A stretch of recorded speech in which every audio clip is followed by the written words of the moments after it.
Anyone that's ever been to a Comic-Con knows that it can be fun and a real great experience for you and anybody that comes along, but nobody tells you about the struggles that it takes getting there, especially if you're a cosplayer and or you take Comic-Con pretty seriously. I'm Troy from Marks on Movies, Marks on TV, Marks on Anime, and Marks on Games, and today we're going to be talking about my experiences getting to the Cleveland Fan Expo this year. Before we begin, please like this video, subscribe to the channel, and click the little bell to be notified whenever we post brand new videos.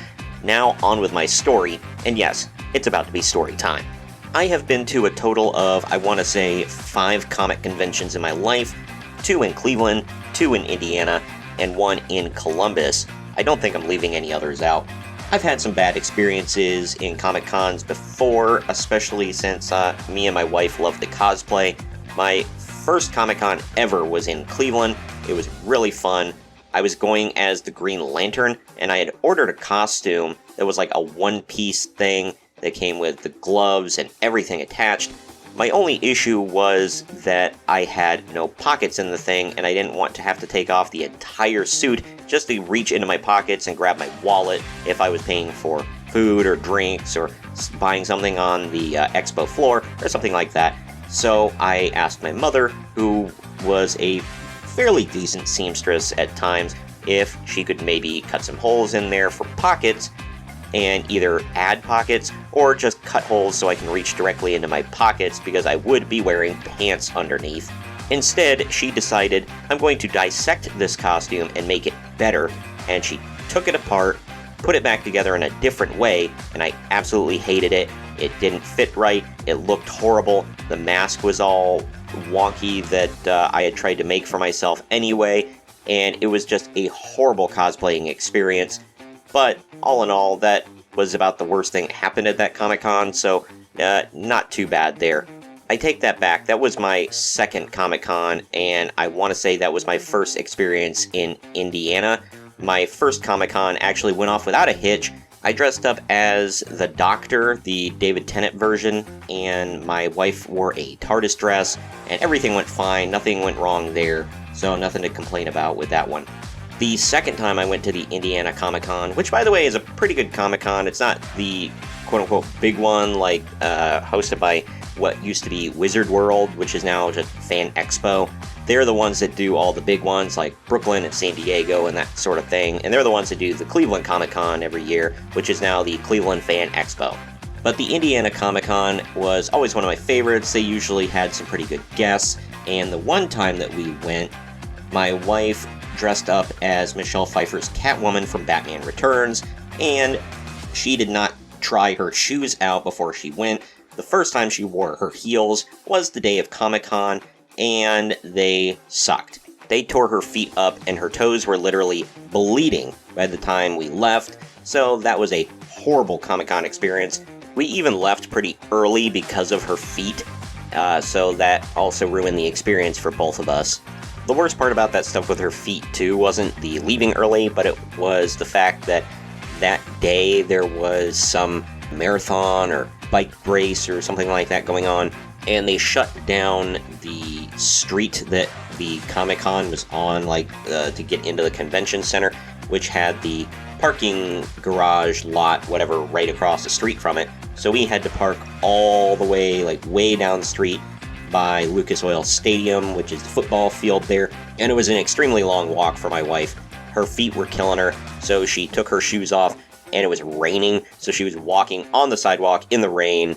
I offered to carry her. She kept telling me, no, she's gonna walk. So her feet were tore up. She was crying. It was a bad time leaving that Comic-Con. Looking back, there was a 6th time. I actually went to the Indiana Comic-Con 3 different times.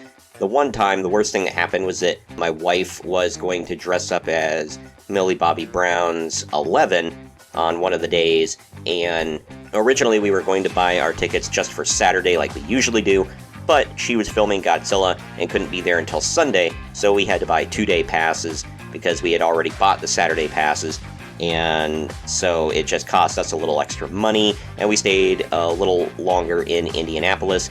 But the worst thing that happened to me the day before was I dressed up as the Joker, and I have 2 different contacts for 2 different eyes as far as strength. My left eye is way worse than my right eye. Well, I only packed left contacts. I forgot to pack a right contact. So, my vision was blurry in my right eye all day, but I could see perfectly out of my left eye, so there's that. When I went to the Columbus Comic-Con one time, everything went pretty well up until the end. I had bought a bunch of stuff, put it under my chair at a panel, and when I stood up, I walked off forgetting about it. And when I got out of the room, I was like, oh crap, I forgot my stuff. I turned around and went back in, and my stuff was gone. Somebody had stole all of my stuff. It was about $100 worth of stuff. I had bought a Shawn Michaels action figure in his DX attire. I had bought some comic books and whatever else. All gone, all stolen. So that was super cool. But this Comic-Con coming up is the first one we have been to in a long time. It's the Cleveland Fan Expo coming up this weekend. And man, the road here was rough. The road here was mostly rough on my wife, not so much me, because I ordered my outfit. I'm going to be Ken Kaneki, the main character from Tokyo Ghoul. All my stuff came without a hitch. The only thing is I have an astigmatism in my eyes and I needed contacts, and the specialty contact place doesn't account for astigmatism, so my vision's probably going to be kind of blurry throughout the day, but we'll see. I'm going to test out the contacts later on. My wife, if anybody watches this show, is going to be Violet Evergarden from the anime Violet Evergarden. She had to order her costume in pieces. She had the wig, the contacts, the parasail, the suitcase, the boots, and the dress itself. We have had a horrible time with that. Her wig came, that was fine, but it needed some work. She fixed it. The contacts came, they were fine. The boots came, luckily they were fine. The issue first arose with the dress, which is the main part of the whole outfit. She ordered one from a place that was going to custom make it in San Diego, California. They emailed her with 2 weeks notice until Comic-Con to say, we're low on certain materials and we can't finish it in time, and they gave her a full refund. There were 2 other outfits that we were looking at. She placed an order for one. They said it wasn't going to come in time. She got a refund on that. I placed an order on another one. They wouldn't give me a straight answer on when it was coming, what was happening, or anything like that, so I requested a refund and haven't gotten anything back, so we're still waiting on that refund. Every time I ask them about it, they keep talking about shipping me the outfit, and I keep repeating myself that I don't want it. Your website said I can get a full refund. I requested it. Give me my money back. Finally, we found an outfit that will fit her on Amazon. We ordered it. It got here. It's fine. It just needs a little ironing. She also ordered a petticoat. The first one came and it wasn't very good, so she had to order a second one. The parasail. That thing was delivered, or said it was delivered. It was not delivered. She freaked out because she said, well, it claims it's delivered, but it's not. And the company that claims they delivered it isn't even here in the US. It's called SpeedPack. And we called around and nobody knew what was going on. The tracking number wasn't a US tracking number. It was a mess. Luckily, the next day, it miraculously appeared midday. The US Postal Service had it, and they didn't know what we were talking about when we called and asked them about it. So that was fun. She also ordered a suitcase because Violet Evergarden's character travels a lot, always carries a suitcase. Well, the first one came and weighs about 1,000,000 pounds. So there's no way she's going to lug that thing all through Comic-Con. She ordered a second one, and it was a small little jewelry box size. Apparently, she didn't look closely enough at the measurements before she ordered it.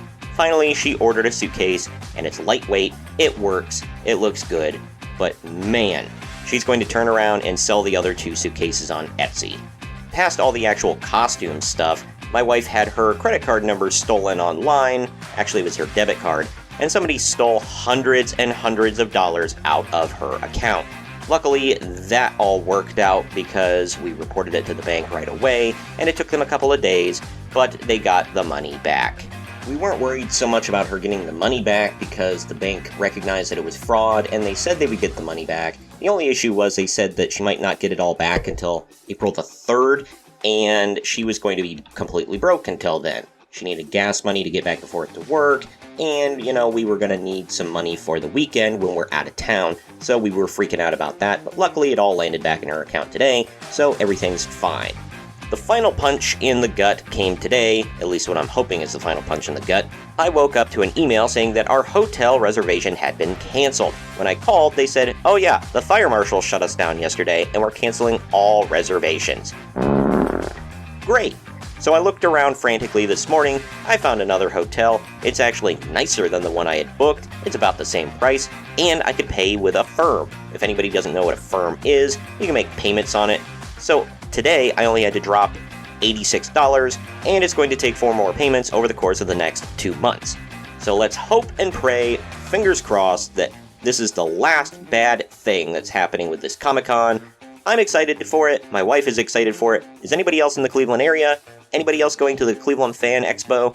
We're looking to hit the cosplay late night thing at the club that night. If anybody goes and checks out the Cleveland Fan Expo page, it's on Saturday night, and you can get all the details on there. I will even link it down in the video description. If anybody wants to go and check that out, definitely comment and let me know if you're going to be there, if you've ever been to a Comic-Con. Have you ever experienced crap like this, going to a Comic-Con and getting a lot of guff, and it seems like the world, the universe are against you? Again, let me know in the comments down below. Also, share this video around to everyone you know, and don't forget to like the video, subscribe to the channel, and click that little bell to be notified every time we post brand new content. I've been Troy for Marks on Movies, Marks on TV, Marks on Anime, and Marks on Games, and we'll see you next time.